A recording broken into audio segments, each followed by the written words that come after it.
Hello' guys, good morning আৰু সকলোকে happy Sunday.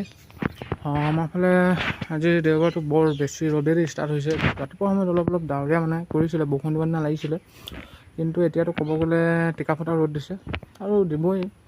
কেইদিনমান বৰষুণ দি আছিলে ন, গৰম দিনততো ৰ'দটো আপোনালোকে জানেই কেনেকুৱা। এই পকাখনত খালী ভৰিয়ে খোজকাঢ়িব নোৱাৰিও, বহুত পুৰে। এই ঠেলাখন মই তাৰপৰা আনোতে, ঠেলাখন মানে কোনোবাই নিছিলে ৰাতিপুৱাতো, মই ইয়ালৈ আনোতে এই লোহাডাল এনেকুৱা গৰম হ'ল, মানে এনেকুৱা লাগিলে গৰম টাৱাত হাতখন দিছোঁ নিচিনা। আৰু ছাগলীবোৰ এনেকৈ চাই বান্ধি থৈছোঁ, চৰিব আৰু তাত থৰিব পাৰিব। আৰু এইফালে আমাৰ বাইকখন অলপ ভঙা, দুটা বাইক এখনক ইগন'ৰ কৰিব। তাৰপিছত এইফালে দুটা ছাগলী আমাৰ ইয়াত আছে, ইয়াত বান্ধি থৈছোঁ। তো ছাঁ পালে ইয়াত বহিব, আকৌ ঘাঁহ খাব মন গ'ল তাত যাব পাৰিব। মানে এতিয়া এইফালে নিম আৰু নহ'লে নতুন তামোল পুলিকেইটা উৰাই দিব সিহঁতি। তাৰপিছত আমাৰ এতিয়া কঠীয়াখিনি যোনখিনি আমি ৰুইছিলোঁ ইয়াত, মানে দিছিলোঁ, সেইখিনি কিমান ডাঙৰ হ'ল আপোনালোকক দেখুৱাব হোৱাই নাই নহয়।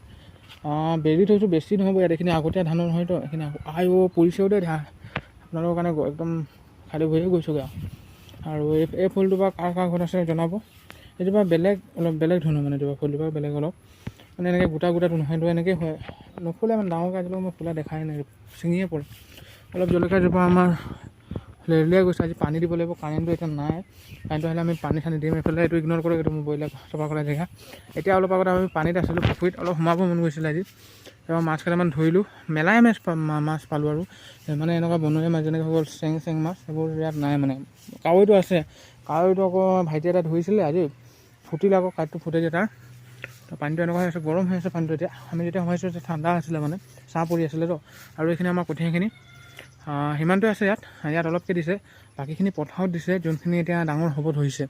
মানে এইখিনি আগতে ধানতো কিছুমান ওলালে, কিছুমান নোলালে। মানে এতিয়া কিছুমান মানুহে কঠীয়াও চিনি নাপায়, বহুত মানুহে আজিকালি কঠীয়া, মানে এতিয়া আমি অসমত আছোঁ বুলি আমি চিনি পাওঁ, মানে কিছুমান মানুহে ঘাঁহো দেখি পায়, হয় নাই? দৌৰ পৰা চালে এনেকুৱা লাগিব ঘাঁহ হয়, ইমান ঘাঁহখিনি ইমান ধুনীয়া লাগিছে, কিন্তু এইখিনি কঠীয়া হয়। আৰু এতিয়া কঠীয়াতে আপুনি গম নাপাব কোনটো ধানৰ হেৰি হয়, মানে কোনটো ধানৰ বৰা ধানেই হয় নে জহা নে কিহৰ ডাঙৰ হ'ব, তেতিয়া আপোনালোকে চিনি পাব। আৰু কুঁহিয়াৰ লাগিলে আমাৰ লগত কণ্টেক্ট জনাব পাৰে, আমাৰ ঘৰত বহুত কুঁহিয়াৰ আছে। তো বহুত মানে এইজোপা দেউতাই ৰোৱা, তো পূৰা ওলাইছে। অলপ মানে গুৰিটো এনেকৈ চফা, যদি পাতটো এনেকৈ আপোনালোকে এৰাই দিয়ে ন, পাতটো অলপ চফা কৰি দিলে মানে কি হয়, শকত হয় আৰু ডাঙৰ হয়, মানে নহ'লে এনেকৈ পাতলাকৈ উঠে।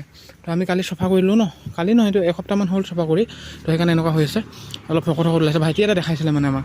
তাৰপিছত আকৌ ৰ'দত আহিছোঁ, আৰু এইফালে আজিতো হাত লাগিব, ইয়াত 2টা বজাৰ পৰা লাগিব। সেইকাৰণে মই এতিয়া গা চা ধুই পূজা কৰি দিলোঁ।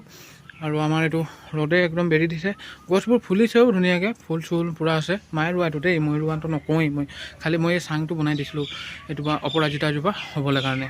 তাৰপিছত এইজোপা গছ কাৰ ঘৰত আছে ক'ব, নামটো আপোনালোকে কমেণ্টত মোক জনাব। ধন্যবাদ, আজিৰ ভিডিঅ'টো ইমানতে সমাপ্ত।